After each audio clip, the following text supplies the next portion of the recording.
Working the night shift at Walmart wasn't glamorous, but it paid the bills. There was something hypnotic about the quiet, the hum of the refrigerators, and the sterile fluorescence that bathed the aisles in unnatural light. It felt like stepping into another dimension where time slowed to a crawl and reality stretched thin. I liked the solitude. Nights were mostly uneventful. Just me, Steve the security guard who spent more time napping than patrolling, and Maria, the overnight stalker. Maria had a warm smile but preferred to keep to herself, her earbuds always in, her head down. We agreed to coexist in silence, letting the hours tick by. It was a Tuesday night when things changed. Tuesdays were the quietest. By midnight, the last of the late-night shoppers were gone, leaving the store an empty cathedral of consumerism. I clocked in at 11 p.m., grabbed my list, and started in the home goods section, restocking shelves and zoning out to the rhythm of work. By 2 a.m., I was stacking towels in aisle 7, lulled by the routine, when I saw it, a shopping cart sitting dead center in the aisle. It was full of random items, dog food, batteries, canned goods, and on top, a porcelain doll. Its blue eyes stared up at me, cracked and faded, its face frozen in an expression that felt disturbingly alive. I glanced around. No Maria, no Steve, no one. "Maria?" I called, my voice echoing faintly. No answer. I tried to shake off the unease. "It's just a cart," I told myself. Maria probably left it there while taking a break. But something about that doll made my skin crawl. Its eyes seemed to follow me as I pushed the cart to the side and resumed stacking towels. And then came the creak. It was soft, almost imperceptible, but it cut through the silence like a knife. I turned slowly. The cart was rolling down the aisle, its wheels squeaking in protest as if pushed by an invisible hand. I laughed, a nervous, hollow sound that did nothing to steady my nerves. The floor must be uneven, I reasoned, but when the cart stopped abruptly near the toy section, my heart skipped. That aisle always creeped me out at night. Rows of dolls perched on shelves, their lifeless eyes staring down like silent judges. I hesitated before walking over. Among the dolls was another one, identical to the one in the cart. Same cracked face, same faded blue eyes. It wasn't possible. I stepped back, feeling a chill creep up my spine, and then I heard it. A giggle, high-pitched, childlike, distant. My heart pounded as I spun around. "Hello?" I called out, my voice trembling. The only answer was the rhythmic hum of the refrigerators. The lights flickered, just a quick pulse, but enough to send my pulse racing. The air grew colder, so cold I could see my breath in small clouds. This wasn't right.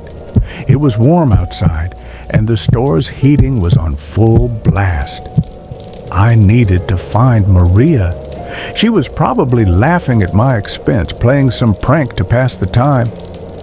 I headed toward the break room, my footsteps echoing loudly in the empty store. The break room was empty, save for Steve, slumped in his chair, snoring softly. "Steve!" I hissed, shaking him awake. "What?" he grumbled, rubbing his eyes. "Did you hear that?" I asked, my voice urgent. "The giggling?" He frowned.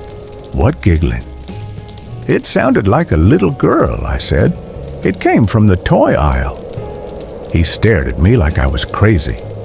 "Kid, you need more sleep." Frustrated, I left him and continued my search for Maria. The stockroom was empty, the parking lot barren. She was nowhere to be found. When I returned to aisle 7, the cart was gone. My stomach dropped.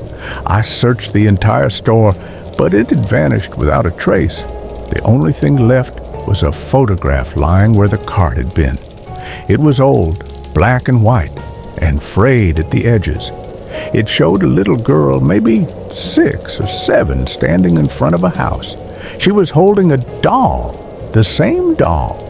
Her eyes stared straight into the camera, and something about her expression made my blood run cold. Then the giggle came again, louder this time. It echoed through the aisles, bouncing off the walls like a sinister melody. My heart was in my throat as I turned, half expecting to see the girl from the photo. But the aisle was empty. The lights flickered again, longer this time. Shadows danced across the walls, twisting into shapes that didn't make sense. I felt the weight of eyes on me, watching, judging. I grabbed the photograph and headed back to the break room, my hands trembling. Steve was gone. His chair sat empty, spinning slowly as if he'd just left. My phone was on the table where I'd left it, but when I picked it up, the screen was blank. No signal, no clock, nothing. The wall clock read 3:33 a.m. The second hand wasn't moving. The door creaked open behind me. I turned, and there she was, the girl from the photograph. She stood in the doorway, her hair matted, her face pale. In her arms was the doll, its cracked face now split into a twisted grin. "Play with me," she whispered, her voice cold and echoing. I stumbled back, my legs weak. She stepped forward, her bare feet silent against the linoleum. The doll's head lolled to the side, its eyes glinting in the flickering light. "Stay back!" I shouted, but my voice was barely a whisper. She kept coming, slow and deliberate, her smile widening unnaturally. I turned and bolted, my adrenaline surging. The aisles felt like a labyrinth, stretching endlessly in every direction. I could hear her footsteps behind me, soft and deliberate, and the giggle, the goddamn giggle, echoing in my ears. I finally reached the front doors, but they wouldn't budge. The automatic sensors were dead, the glass cold to the touch. I pounded on them, screaming for help, but the parking lot outside was empty, the world beyond the glass shrouded in darkness. "Play with me," her voice came again, closer now. I turned and saw her at the end of the aisle, her eyes black voids, her smile stretched wide. She held the doll out in front of her, its porcelain face now cracked beyond recognition, revealing jagged edges that gleamed like teeth. The lights went out, plunging the store into darkness. I could hear her footsteps shuffling closer, and the doll's head creaked as it turned toward me. I ran blindly, crashing into shelves and tripping over displays. The laughter grew louder, surrounding me until it was deafening. My chest ached, my legs burned, but I couldn't stop. She was right behind me. I could feel it. I burst into the break room and slammed the door shut, barricading it with a chair. My phone flickered to life, the screen glowing faintly. The time read 3:34 a.m. I dialed 911, my fingers trembling, but the call wouldn't go through. The doorknob rattled. "Play with me," she whispered, her voice seeping through the cracks. The chair slid out from under the knob as if pulled by an invisible hand. The door creaked open, and she stepped inside, the doll clutched to her chest.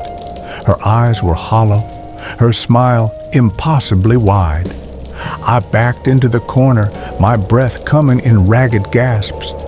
She tilted her head, studying me like a predator sizing up its prey. Then she raised the doll, and as her voice echoed through the room, everything went black. I woke up to sunlight streaming through the windows. The morning shift was arriving, their chatter filling the store. Everything looked normal. No scattered items, no creepy dolls, no sign of Maria or Steve. I quit that day. Months later, I found an article about the land Walmart was built on.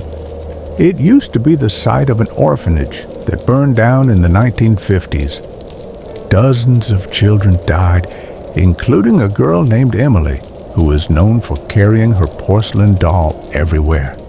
They never found her body.